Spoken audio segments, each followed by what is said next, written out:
হামাসের টানেল লক্ষ্য করে গাজার দক্ষিণাঞ্চলে ইসরায়েলের হামলা চলছে। আত্মসমর্পণের আলোচনা, আন্তর্জাতিক বাহিনী মোতায়েনের ঘোষণা ট্রাম্পের। শ্বেতাঙ্গ হত্যার অভিযোগে জোহানেসবার্গে G20 সামিট বয়কট ট্রাম্পের, পাঠাবেন না প্রতিনিধিও দক্ষিণ আফ্রিকার অস্বীকার। এবং সোমবার থেকে ব্রাজিলের বেলেমে শুরু COP30 সম্মেলন, অংশ নেবেন 1.5 শতাধিক দেশ। বৈশ্বিক অর্থায়নের উপর গুরুত্ব দেবে বাংলাদেশ। দর্শক, স্বাগত গ্লোবাল টাইমে। বিশ্বের নানা প্রান্তের খবর নিয়ে আপনাদের সঙ্গে আছি আমি সালেজুর চৌধুরী। দেখছিলেন সংবাদ শিরোনাম, এবারে বিস্তারিত। যুদ্ধবিরতি লঙ্ঘন করে গাজার দক্ষিণাঞ্চলে হামলা জোরদার করেছে ইসরায়েল। যেখানকার ভূগর্ভস্থ টানেলে 1.5 শতাধিকের মতো হামাস যোদ্ধা লুকিয়ে আছে বলে ধারণা করা হচ্ছে। এদিকে আরও এক ইসরায়েলির মরদেহ ফেরত দিয়েছে হামাস। অন্যদিকে শীঘ্রই গাজার স্থিতিশীলতা আনতে আন্তর্জাতিক বাহিনী মোতায়েনের ঘোষণা দিয়েছেন ডোনাল্ড ট্রাম্প। যদিও এই উদ্যোগ কতটা কাজে দেবে তা নিয়ে রয়ে গেছে সংশয়।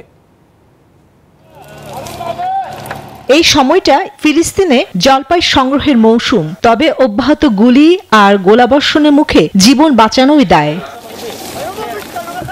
সম্প্রতি গাজার সব ভূগর্ভস্থ টানেল ধ্বংসের নির্দেশ দিয়েছেন ইসরায়েলের প্রতিরক্ষা মন্ত্রী। দক্ষিণাঞ্চলে মাটির নিচে থাকা টানেলে 150 হামাস যোদ্ধা অবস্থান করছেন বলে ধারণা করা হচ্ছে। এখন তাদের আত্মসমর্পণ নিয়ে আলোচনা চলছে। এরই মধ্যে যুদ্ধবিরতির অংশ হিসেবে আরও এক ইসরায়েলি জিম্মির মরদেহ ফেরত দিয়েছে হামাস।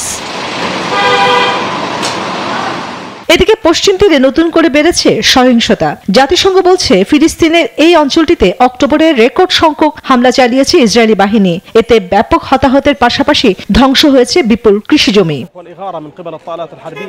মানবিক সহায়তা পাওয়াও গাজার বাসিন্দাদের জন্য ব্যাপক চ্যালেঞ্জের। এই নিয়ে বরাবরই ক্ষোভ ঝেড়ে আসছেন জাতিসংঘ।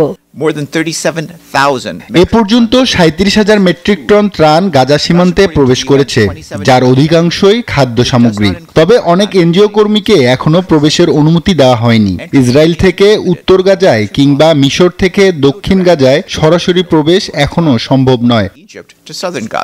এদিকে ফিলিস্তিনি গাজার গণহত্যার অভিযোগে ইসরায়েলের প্রধানমন্ত্রী বেনিয়ামিন নেতানিয়াহু ও দেশটির জ্যেষ্ঠ সরকারি কর্মকর্তার বিরুদ্ধে গ্রেফতারি পরোয়ানা জারি করেছে তুরস্ক। এমন বিপর্যয়কর পরিস্থিতির মধ্যে গাজায় স্থিতিশীলতা ফেরানোর ছক কষছেন যুক্তরাষ্ট্রের প্রেসিডেন্ট ডোনাল্ড ট্রাম্প। তিনি জানিয়েছেন খুব শিগগিরই একটি আন্তর্জাতিক বাহিনী মোতায়েন করা হবে। তবে এই বাহিনীতে কোন কোন দেশের সেনা পাঠাবে তা এখনো অনিশ্চিত। ইসরায়েল ও হামাসের অব্যাহত সংঘাতের মধ্যে তাদের পরিকল্পনা কেমন হবে তা নিয়েও রয়ে গেছে ধোঁয়াশা। চন্দ্রা, নিউজ 24। যুক্তরাষ্ট্রের শাটডাউন গড়ালো 38তম দিনে। সরকারি এই অচলাবস্থার জেরে আকাশপথে বড় ধরনের প্রভাব পড়েছে। শুক্রবারই বাতিল হয়েছে প্রায় 5,000 ফ্লাইট। এতে ভোগান্তিতে পড়েছেন যাত্রীরা। এজন্য বিরোধী ডেমোক্রেটদেরই দুষছেন প্রেসিডেন্ট ডোনাল্ড ট্রাম্প। যাত্রীদের মধ্যে এভাবেই কেউ বসে আছেন, আবার কেউ দাঁড়িয়ে ঘন্টার পর ঘন্টা অপেক্ষা করছেন। এই চিত্র যুক্তরাষ্ট্রের বিভিন্ন বিমানবন্দরের। শাটডাউনের জেরে দেশটির স্থানীয় সময় শুক্রবারই বাতিল হয়েছে প্রায় 5,000 ফ্লাইট। এতে চরম দুর্ভোগের শিকার যাত্রীরা। এটা একটু ভীতিকর এবং উদ্বেগজনক। কোনো দুর্ঘটনা ছাড়াই ফ্লাইট বন্ধ। এই পরিস্থিতির 1 সপ্তাহ হয়ে গেছে। এর কোনো সমাধান নেই। আমার বন্ধু থাকে ভার্জিনিয়ায়। সেখানে ব্যক্তিগত প্রয়োজনে যাওয়া খুবই জরুরি। থ্যাঙ্কসগিভিং ডেতে আবার যেতে হবে। আমার প্রথমবার এই অভিজ্ঞতা।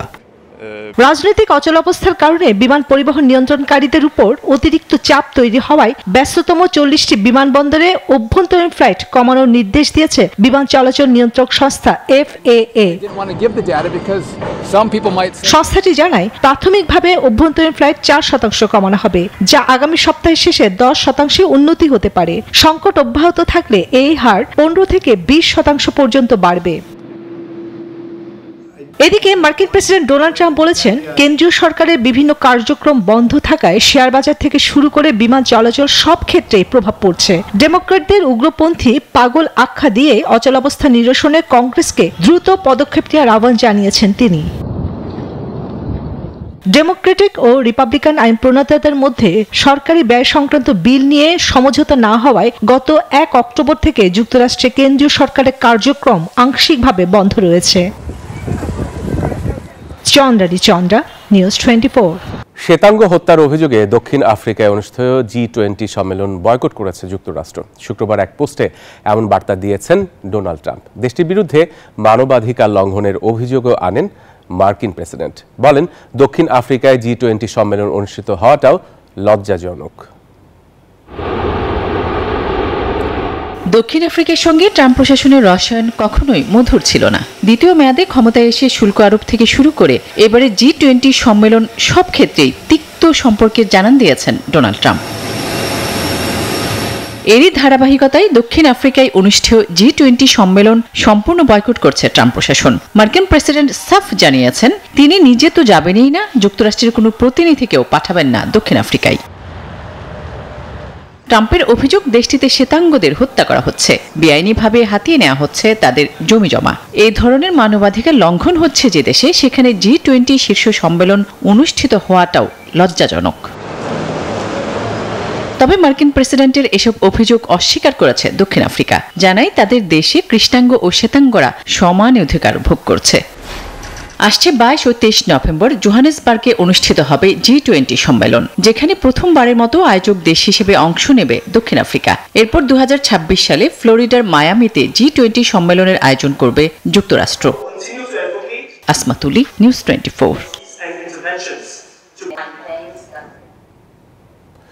আগামী 10 নভেম্বর থেকে ব্রাজিলের বেলেমেতে অনুষ্ঠিত হতে যাচ্ছে জাতিসংঘ জলবায়ু সম্মেলন COP30। 2 সপ্তাহব্যাপী এই সম্মেলনে অংশ নেবে বাংলাদেশ সহ 150টি দেশের প্রতিনিধি। গুরুত্ব পেতে পারে জলবায়ু পরিবর্তনের প্রভাব মোকাবেলা এবং অর্থায়ন সংক্রান্ত বিষয়গুলো। তবে বৈশ্বিক সংহতি এবং আর্থিক সহায়তার উপর জোর দেবে বাংলাদেশ।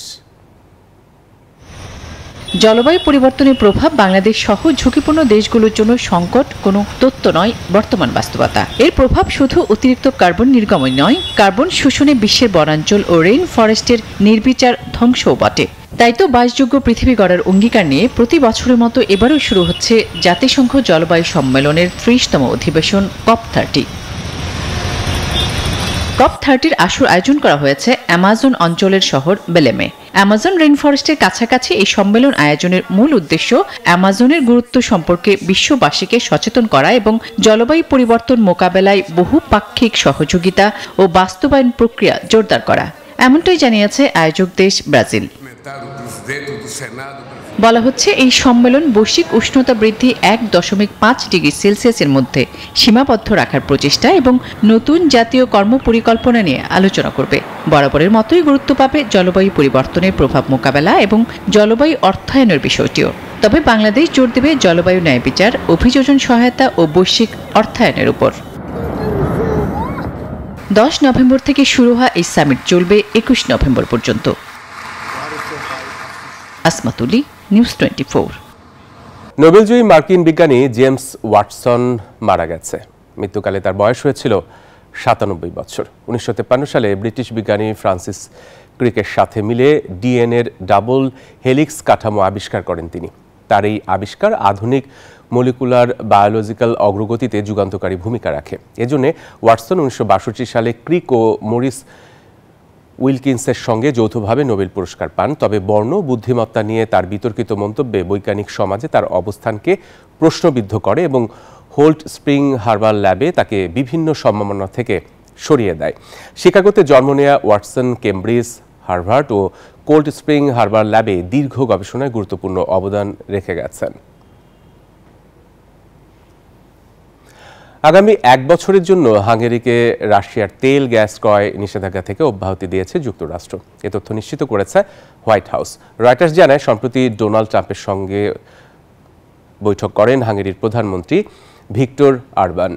এ সময় অব্যাহতির বিষয়টি বিবেচনাধীন বলে জানান মার্কিন প্রেসিডেন্ট।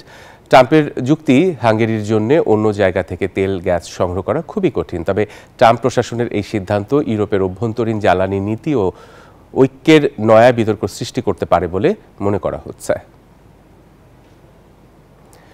ডিজিটাল খাতে প্রবৃদ্ধির ধারায় নতুন রেকর্ড গড়েছে যুক্তরাষ্ট্রভিত্তিক সংস্থা নিউ ইয়র্ক টাইমস। চলতি বছরের সেপ্টেম্বরের শেষে প্রতিষ্ঠানটির মোট সাবস্ক্রাইবারের সংখ্যা দাঁড়িয়েছে 1,23,30,000 30,000-এর। এর মধ্যে শুধুই ডিজিটাল গ্রাহক 11,76,000। গত 3 মাসে যুক্ত হয়েছে আরও 4,60,000 নতুন ডিজিটাল সাবস্ক্রাইবার, যা প্রতিষ্ঠানটির প্রত্যাশাকেও ছাড়িয়ে গেছে। ডিজিটাল ও সাবস্ক্রিপশন ও অনলাইন বিজ্ঞাপন দুই খাত থেকেই এই সময়ে উল্লেখযোগ্য আয় করেছে new York Times company. Digital কন্টেন্টের চাহিদা বাড়ার পাশাপাশি নতুন ব্যবসায়িক কৌশল ও প্রযুক্তি নির্ভর সেবা বৃদ্ধি এই সাফল্যের মূল কারণ বলে ধারণা করছেন বিশ্লেষকরা। আর এই ছিল আজকের গ্লোবাল টাইমের সাথে থাকে সবাইকে ধন্যবাদ।